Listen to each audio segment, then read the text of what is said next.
Hello, everyone. Welcome back to Toilet Titles. My name is Justin Stevens. We're back with you for another off-season breakdown bonus episode. This one, as you can see behind me, Las Vegas Raiders. Guys, I'm in the locker room right now, coming at you from the locker room.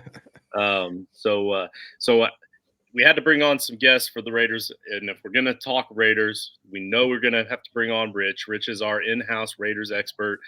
And then immediately the thought process goes to the biggest Raiders fan in the world, and we were able to get him. This is a guy that so graciously um, uh, changed his avatar for me for 1 week based off of an unfortunate Raiders game last season. But he's a fine, upstanding citizen for that. But Neal Maligno from the Clock Dodgers, how's it going, buddy? Good, man. Good. I have to stop losing those bets, man. Like you're not the only one. The Raiders have done me dirty the past couple seasons, man. I gotta stop losing them damn bets. That's what our favorite teams do to us. But real quick, because I know I'll forget to do it at the end, why don't you tell everybody right now where they can find you and a little bit about your work? Yeah, I would say the easiest way to find me is on like Twitter or any of the social platforms at Clock Dodgers, basically on all of them. And then, like you said, I do work over at Rival Fantasy, which is a daily fantasy sports, fantasy platform. So you can catch me on all those social medias, those YouTubes, and then my own What Happens in Vegas pod, which I took a little break from, but I'm coming back. And so those are the places to watch me, talk to me, and all those good things. And Rival Fantasy, the sports betting thing is it's kind of wild. It's not like your traditional typical sports betting. There's a lot that goes into your guys' work over there. So I commend the different angles that it goes. But in particular, one of the nice things is you can actually pick and choose people that you're going to go up against in not so traditional daily fantasy style. Yeah, no, exactly. And we're evolving it and adding things every day. Now you can add friends on there, and I think I told you about the social challenges. You can actually create social challenges and now send them directly to a friend. We're rolling out season long, hopefully right before the NFL season starts. Maybe we'll see exactly when, but definitely before it starts. And we just keep changing things every day, like bingo. We rolled out baseball today for it. So just as things grow and as things change, it feels like updates are happening daily. But yeah, it's definitely a challenge, definitely fun, and definitely trying to bring that fantasy point focus to daily. So it's a one spot stop for everything. Yep. Awesome. Well, speaking of social challenges, if you're having any social issues, make sure you reach out to our social butterfly over here, Rich Gonzalez. Um, he is the Frito Bandito. He's also our Raiders insider here at the Toilets and Titles Network. How's it going tonight, Rich? I know you're tired. You had a rough week, but beautiful wedding, Beautiful week, right? beautiful week, beautiful week. Yeah. So my second daughter married her off this weekend and everything. So we're up till like 1 o'clock, doing a little dancing, getting down, a little cha cha, a little little salsa in there and everything and stuff. And I want to stop real quick and say, Neil, man, I'm digging the hat, man. I love that hat. It's funny you say that because when I do content, I either get Raider fans who are like, "Hey, where'd you get that hat? I like that. I like that." Or then I get some who go, "Is that a Raiders hat with Kansas City Chiefs colors? What the hell is that? Take that hat off." And I'm like, "What is going on with this hat? Why is it such a divider?" No, man, you know what? I come from California and stuff like that. And if you don't see hats over there with all different colors on there, Yeah, you know, exactly. Yeah, it's not even Kansas City Chiefs color, but I guess how it yeah, kind of looks like that sometimes to I people. would say more Washington Redskins, old Redskins colors back in the day. Yeah, Yeah, yeah, that's definitely. kind of what my thought was that it was a Commander's hat there at first. Yeah, All right. it's a talking point for sure. Right on. So, talking points. Let's roll right into the biggest talking point of the offseason, and that is this NFL draft. Um, kind of a lot of holes to fill, but not necessarily particular holes that they had to fill. We'll start with Neal. Do you think, Neal, that there was a particular game plan going into the draft that the Raiders felt like they had to follow, or did it just kind of develop? Like, what did you see coming out of the draft here? Yeah, I think they definitely knew they had to focus on defense, just, all across the board. I don't think it had to be a specific position, honestly. I just think that it's that depleted across the board. So they just, went wherever they found the value. Certainly, they also made obviously some picks on offense and whatnot. I think that, like, at least the rumors and the stuff you heard was the first pick was either going to be the offensive lineman. And then when he went, it was the defensive tackle, defensive end, defensive tackle, whatever you want to call it. So I think that's where it was starting. And then after that, it was kind of like, let's just focus on defense, grab value. So there are some picks that even, when we didn't pick defense, it seemed like it bothered people. Like fans got upset, like, why are we going wide receiver? Why are we doing this?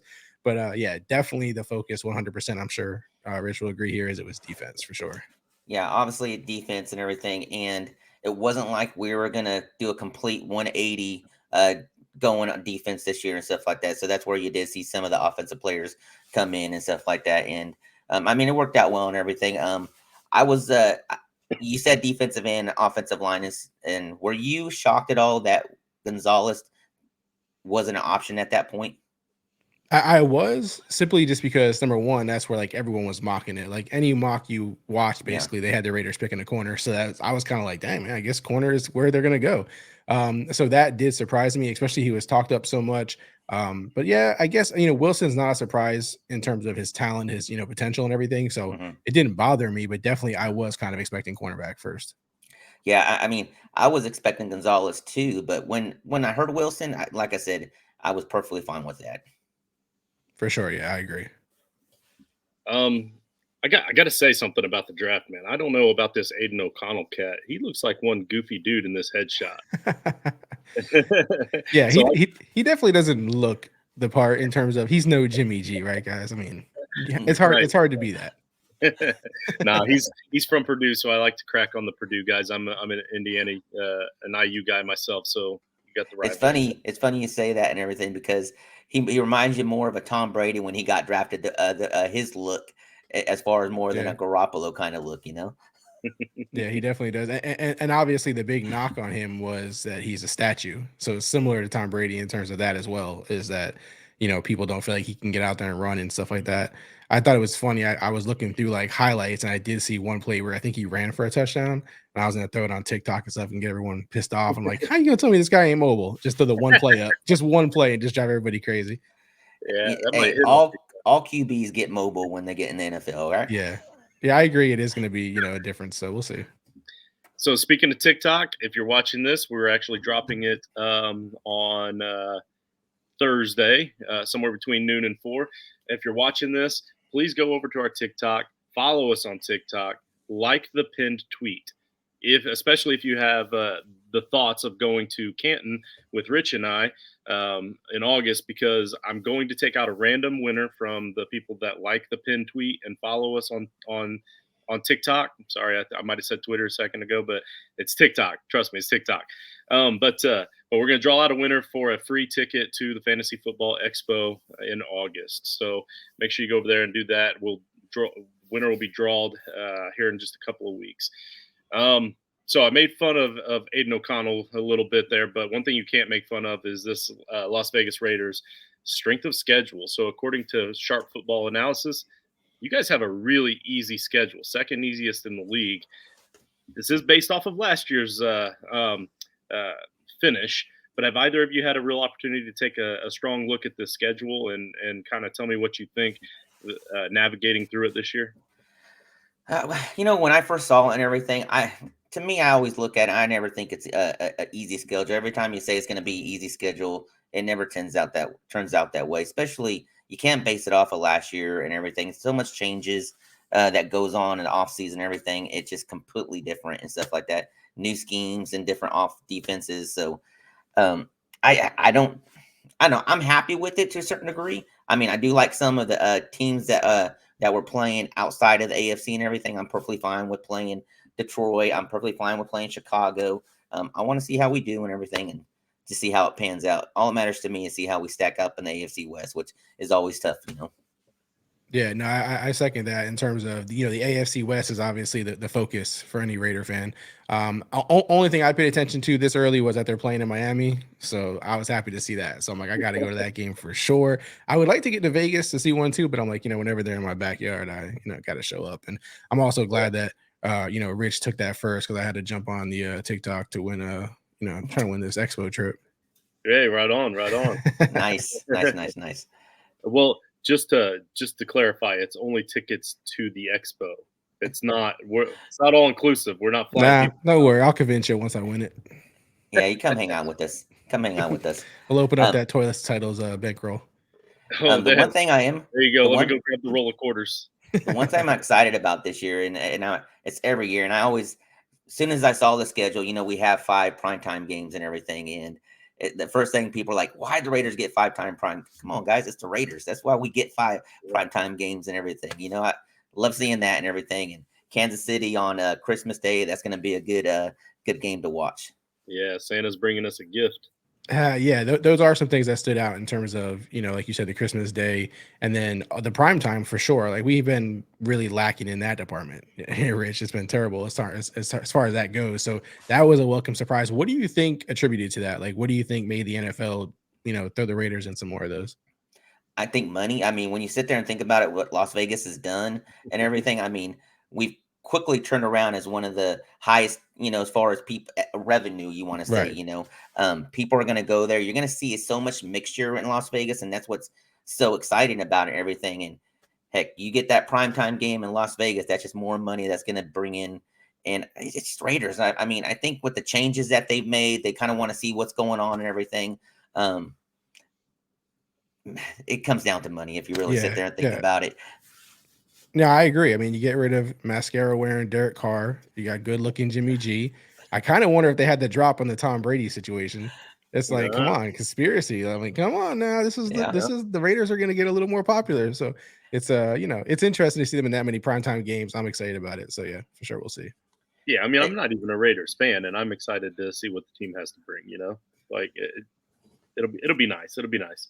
Let's get right down to brass tacks. You guys kind of mentioned it a little bit. You worded it a little bit differently than I would have there with the mascara, but out with the old car, they're bringing in the brand new machine. Well, new to them anyway. Jimmy G. Do you guys think that Jimmy G's the answer? Go ahead. Let me word it this way. Rich, do you think he improves that offense?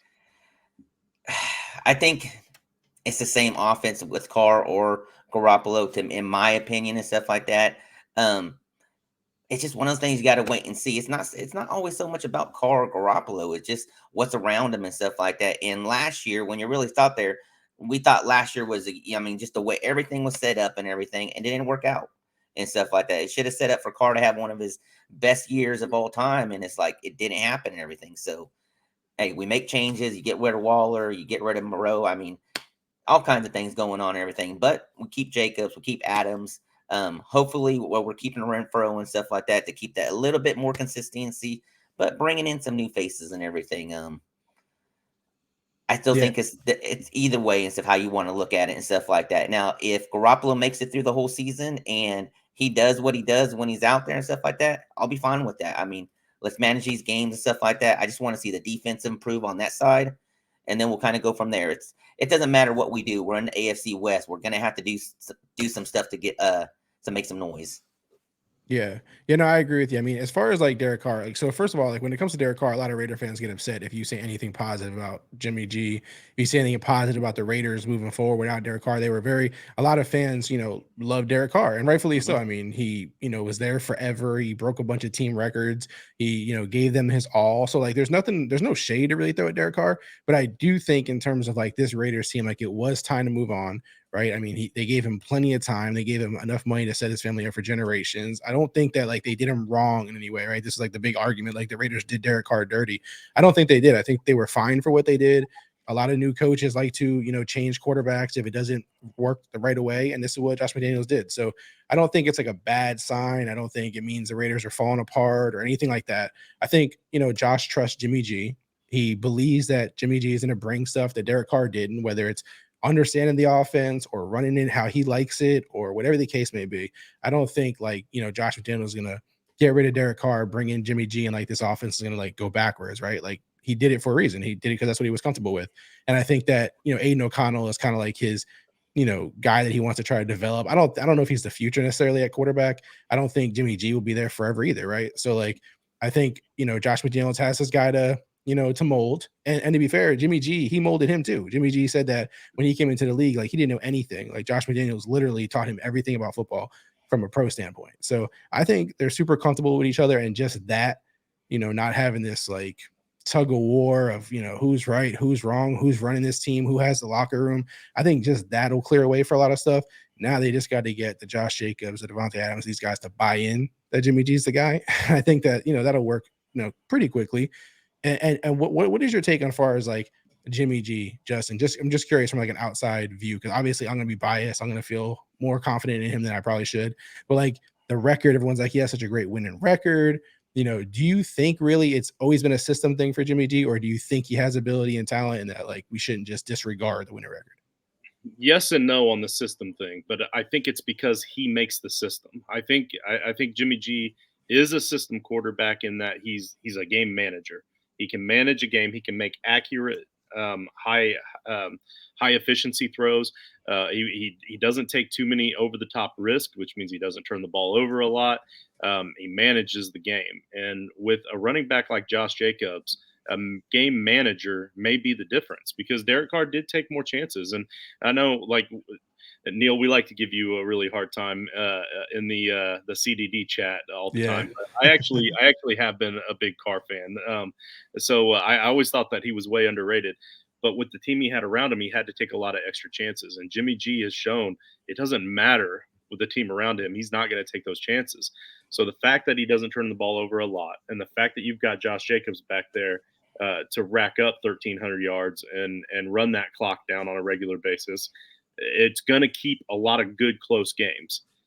Then that's where you need your defense to step in. And like you said, they've already addressed the defense in the offseason. So that I think they see that, they're building that, and that's gonna be the game style you guys are gonna see, which should be Raider football. Let's face it, like they're old school. They go back to the day when running the football was all they did. Right? So let's get back to the nitty gritty and punch the ball. But that's my thoughts on Jimmy G. I think he could be fine. Again, I agree with you guys. Not long term in any way, but he won't win you a lot of games, but he's not going to lose you any either. I'll give you a prime example. With family coming in from the wedding and stuff, like my sister, they when they flew in, they stopped in Vegas and but brought me a Garoppolo jersey. So they brought it out and everything, and I'm like, I mean, it wasn't something I was gonna go out and buy and everything, but hey, I got me a Garoppolo jersey, right. And my sister's like, man, you don't seem too excited. I'm like, no, I'm happy with them and stuff like that, but it maybe it's a 2-year jersry. Yeah, I mean, we just don't know and stuff like that, So it's just one of those kind of things. Like, I really want to see how it goes. I'm really excited and stuff like that. We got him and stuff like that, but it just, I want to see what's going to happen and everything, and that's what it really comes down to.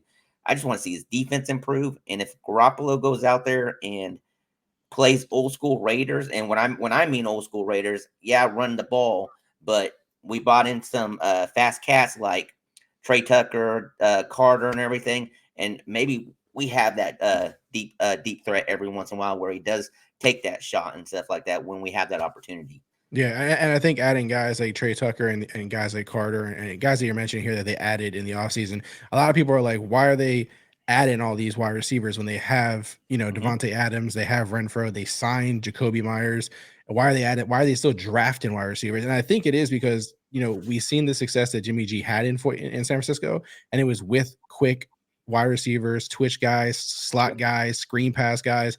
And so Trey Tucker fits that mold, right? So like, is he going to come in and ball out? Is he going to crush it? I mean, who knows, right? But that he needs those kind of guys in the offense because it worked for Jimmy G in San Francisco. Same thing with bringing in Austin Hooper and Michael Mayer as a rookie draft pick. Like, these are tight ends that are going to, Jimmy G's going to be comfortable with. He could trust. They could do what he needs to do because he's going to go from, what he had in San Fran to nothing now after they traded Waller. So it's like Austin Hooper will help fill that void. The rookie Mayer will help fill that void a little bit. So they're trying to build it around Jimmy G, which is, makes you feel a little more comfortable at least. It's just if that offensive line can hold up and the defense, like we keep mentioning, it's that'll be the big thing. And for me, when it comes to Jimmy G, listen, if he gets hurt, just throw Aiden O'Connell out there, tank this bad boy, and let's get Caleb Williams next year. There you go. I like it. That you kind of mentioned the tight end situation there with Austin Hooper and Michael Mayer. My question actually has to do with Darren Waller because he was there. He's been there for a minute now. I know the community loves him. He's a great dude. He's got a great backstory too. If you don't know his backstory from the Ravens time and just before the Ravens, go back and listen to that backstory. But that's for another show.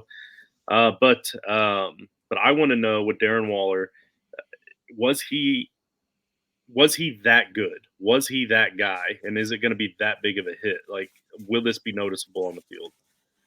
He was that guy for the Raiders. I mean, he came in, you saw how he did from the get-go and everything. Now, does that happen on another team and stuff like that? Like the way it happened for him? We don't know and stuff. The scheme could have big.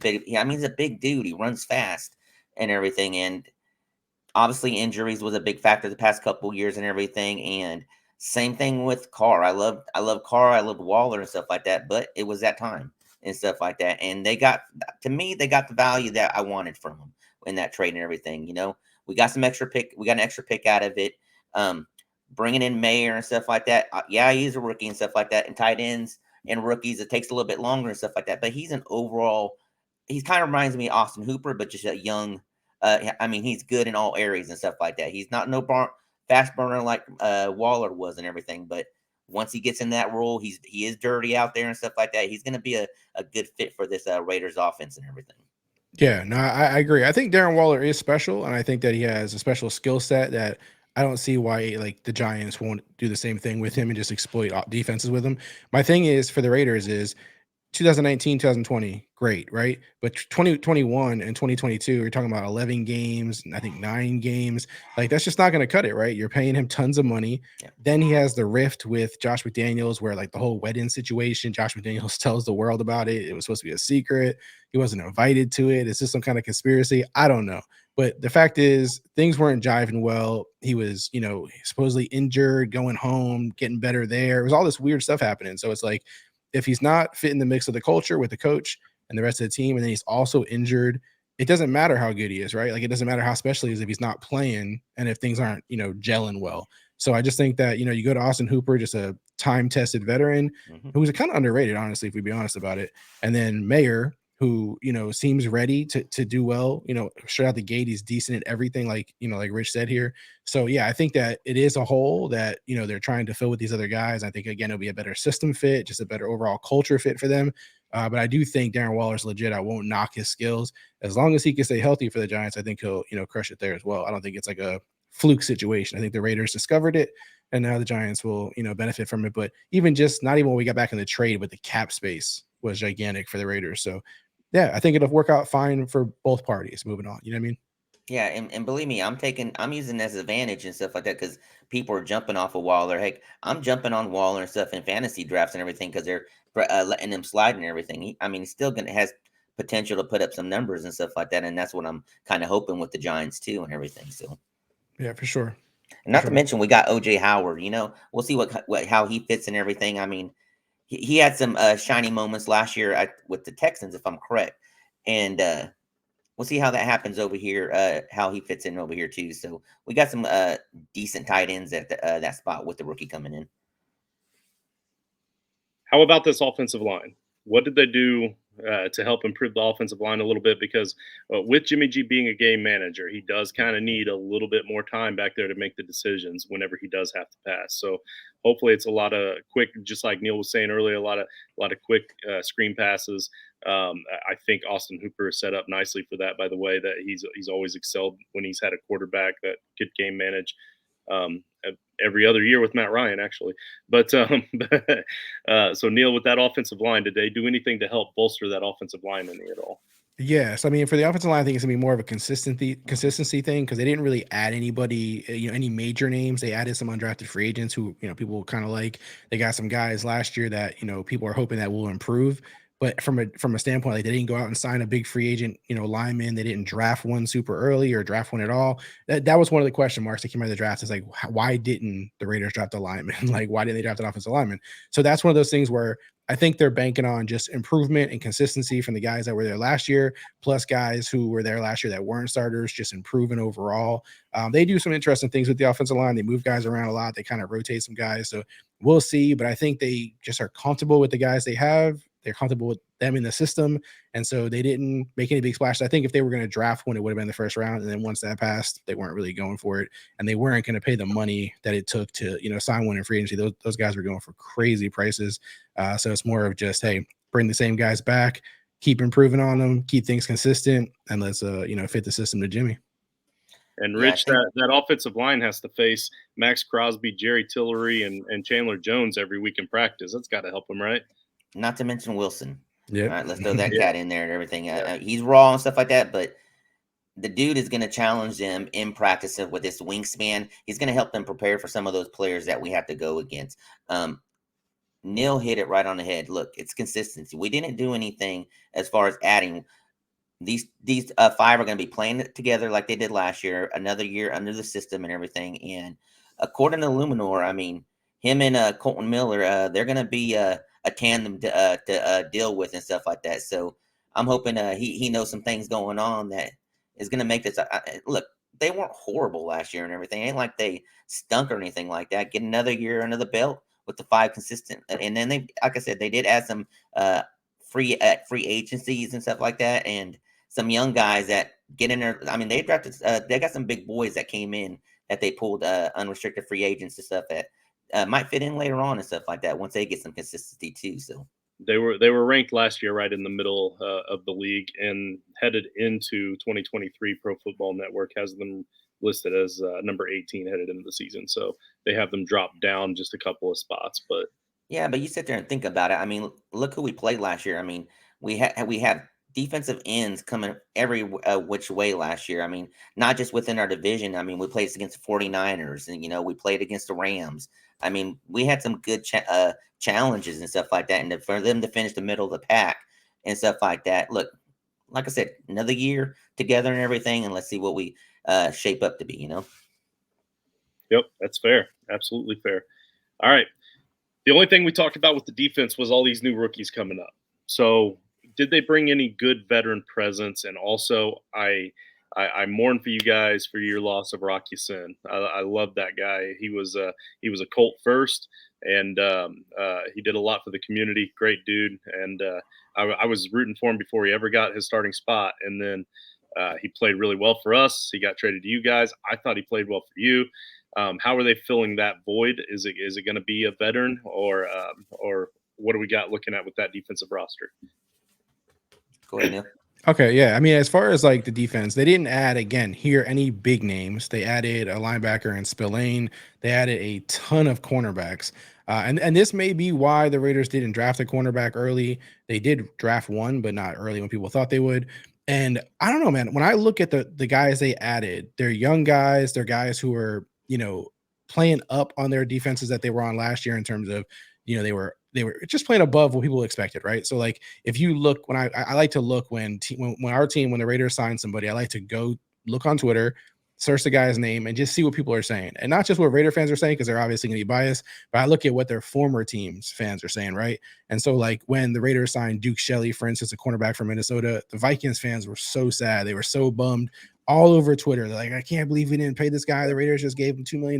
That's it. Like, how can we not bring this guy back? He was, playing so great. So, like, I like stuff like that because it's not my bias. It's not me just watching like film or highlights or this kind of stuff. It's actually the fans, right? And we know the fans are the most critical of anybody. If we get tired of players just for one bad game or whatever. So I like seeing stuff like that. So a guy like Duke Shelley, David Long, they took Brandon Faison back from the Colts. So like some guy he's familiar with the Raiders, right? He played there before. So those guys, and we signed Marcus Epps, a safety. Again, as you can see, a focus on the secondary here. The major concern, because we drafted for the D line, right? We already had a decent D line, but we need more sacks. We need Chandler Jones to step up. I think Tyree Wilson will replace him, honestly, at some point. I know a lot of people feel like Wilson is kind of far away, or a year away at least, but I think he'll replace him sooner than we think. My concern is the linebackers more than anything. And I know most Raider fans will say the corners are what scare them. I'm honestly not as concerned there as I am with the linebackers. I'm a big fan of Diablo. I think if he stays healthy, he's gonna be one of the most underrated defensive players this season at linebacker. If he could just stay healthy, I like Masterson. I think Spillane will be a decent, the guy to fill in there. But after those guys, we did draft a guy named Amari Burney from Florida, who I like a lot. With the Raiders defensive draft picks, a lot of things you see is like guys who are like, at least in college, productive at like takeaways, productive leaders, productive winners, guys who are making plays, right? And so that's what they lacked last year is, you may be able to hold a team for so many seconds on a hike on when they hike the ball, but like, is anyone intercepting the ball? Is anybody causing fumbles? Anybody sacking? So like they drafted guys who like had a tendency to do that in college. Will it pay off? We'll see, right? Can they coach these guys up and make it make sense? We'll see. But I think my biggest concern is linebacker, especially if there's any injuries like to Diablo again. I'll be super concerned. But I think these young cornerbacks that they add are actually, it's kind of a crowded room at this point. I don't know, who end up being cut here, but there's a lot of cornerbacks all of a sudden on this team. So we'll see. Well, if they need a cornerback, Rich, I think you're available, right? Oh yeah. Just let me get some stilts on and stuff like that. Well, you know what? I might be able to stack up to Robertson and stuff like that. I think we're about the same height. Yeah. But he did step up some big games last year and everything. So also they got Nate Hobbs. I think this is going to be a third year, if I'm correct, third or fourth year. He's coming into his own and stuff like that. I made a bold statement last year and stuff because I like Hobbs so much that maybe he molds into a Charles Woods and everything, and I might be totally off on that, but that's how much I like him and stuff, like the way he plays. But he's also had some injury history and stuff like that. So if we get a good, healthy season from him and stuff like that, I like our chances. Neal hit it right on. I think linebacker is our weakest spot and everything. Maybe we do something before season starts and everything, and do a trade with somebody. I don't know who will go out or pick somebody up, but that's going to be our weakest spot right now. And we'll see how it goes from there. I'm excited about the D line. I'll be honest with you, just like he said, I'm excited with the cornerbacks and the safety room that we have and everything. So we just got to see how that linebacking core, if the middle holds up for us on the D line and Wilson steps up and everything, they're going to force the turnovers for the middle linebackers and the cornerbacks. So. Yeah, I mean, basically, I agree with everything he's saying, and it's really going to be an interesting defense to see how it shakes out, right? Like, are rookies going to step up and take jobs? Are new free agents going to take jobs? What's going to happen here? Will one injury be enough to slow this whole defense down? Because that's how it was last year, right? Like when they lost Hobbs, it was like forget it. Like cornerbacks are just depleted at that point. Just lose one guy, right? So at that, we got to see how the depth gets built. We got to see how these draft picks playing. There may even be guys who get traded before the season starts that will surprise us. Like Trayvon didn't. He's had like these ups and downs at safety. You draft him super high, high expectations, and then you turn around and draft Christopher Smith, from Georgia, and you sign Marcus Epps, and it's kind of like, are you moving Trayvon? Are you just trying to make a versatile defense? Like what's happening here? So there's a bunch of stuff like that on the defense where it's like, are you trying to replace guys? Are you just trying to, be versatile and be fluid with this defense and just have all different kinds of, defensive setups? What's happening? We'll see how it shakes out. But there's a lot of, young guys and guys with potential. And it's like, if some of these guys can actually meet that potential and supersede, exceed what people think, then we might have some stuff on our hands. But if they don't, the Raiders defense will probably, again, be in trouble. I don't want to act like it's all roses. I want to stay positive, but if things don't pan out for certain players, it will get kind of dark. Yeah, well, if the Raiders do call you up, Rich, we're not going to be like the Eagles. We're not going to say there's any tampering at all. We release all tampering liability because we want you to have your shot, kid. If they call me up, boy, we're going to be in some trouble. All right, last question. I want you guys to take off your fandom hats for just one moment. Not literally. I don't think we need to see all that, Neal. But I want you guys to pretend like you're not Raiders fans and you're just football analysts and you're looking at the schedule and you're looking at this team. I want a realistic view of what you expect with this team. Now, it doesn't have to be win-loss, but it can. It could also be performance. It could be whatever. Like, what are you expecting out of this team? And we'll start with you, Rich. Yeah, so it really, like I said, it really depends on what ends up happening across the board as far as more defense. I'm not too worried about the offense and stuff. I know Jacobs, I know Adams. They're going to be on board once it comes down to it and everything. As they're saying, an easy schedule. There ain't no such thing as an easy schedule in the NFL. There's stuff that happens all the time that changes the outcome. I mean, heck, Mahomes could be out the first game of the season, and next thing you know, it's a totally different. It doesn't just depend on us. It happens what happens with the rest of the NFL and everything. But based off of schedule and everything, if I had to do a record right now, 9 wins is what I'm looking at right now for the Raiders and everything. And based off of what happened last year, and I think I've taken a step back and everything, and I want to just see what comes up in the future, and we just keep on building. But as not a Raiders fan, maybe 9 wins is what I'm looking at right now, especially in just the whole AFC. I mean, you think who we're playing against besides the AFC West, it is one of the toughest to me when you're playing against any AFC team. Yeah. No, I definitely agree with you, Rich. I mean, 9 wins is definitely, I think, a respectable number to put it at. I think 9-10 is what I would love to see. That I would love to see the Raiders, be able to be a wild card team. I don't think they're far off. I mean, if you think about just the offense in general, I think the offense is stocked, right? Like I think that as long as Jimmy G stays healthy and as long as he could be the Jimmy G that gets the wins that we, have come to expect, I think the Raiders offense is fine. Honestly, I really don't have that, big of concerns as long as the offensive line can hold up and players stay healthy. The defense is the big concern, as we've talked about all episode. If they can, just improve, the rookies can step up, the free agents can step up, and they can fill some of these holes. I feel confident that, I don't see why they can't turn into a 9-10 win team. And if that means the playoffs, we'll see. With the AFC West, it's so difficult, right? Like Chargers were 10-7, they made the wild card. So I don't know. We'll see how it plays out, but that I do see a 9-10 win season. And for me, that's not being biased. I don't think that's crazy. But me and Rich, maybe we're still being crazy. And Justin, you can tell us. Oh, not at all. And mainly because of the schedule. But I had them penciled in at 8, so it's not too far off from the same thing that you guys had. My only real thing with the schedule here is Neal. I'm seeing a rematch here in Week 17. Do we maybe have a rematch on our bet, or yeah, or we was that definitely too have much? to. We definitely got to run that back. Okay, all right, we'll run that back then. All right, so we've got a Week 17 bet here. And just so you guys know, this isn't a Colts hat. Las I Vegas. did wear a Vegas hat. It's not the Okay. Vegas Raiders, It's but it's Colts the colors. closest I got. But I can't knock the Yeah. colors, right? I can't knock the colors. I would have. I wore black and white. I did the best I could.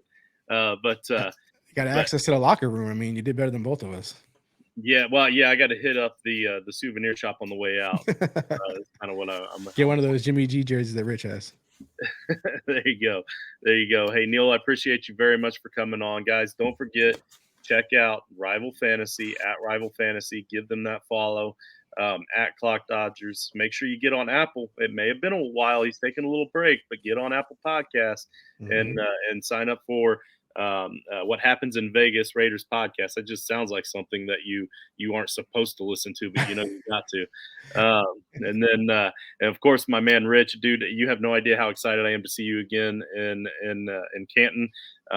We've got a lot of work to do between now and then, but this team, man, we're gonna rock it out.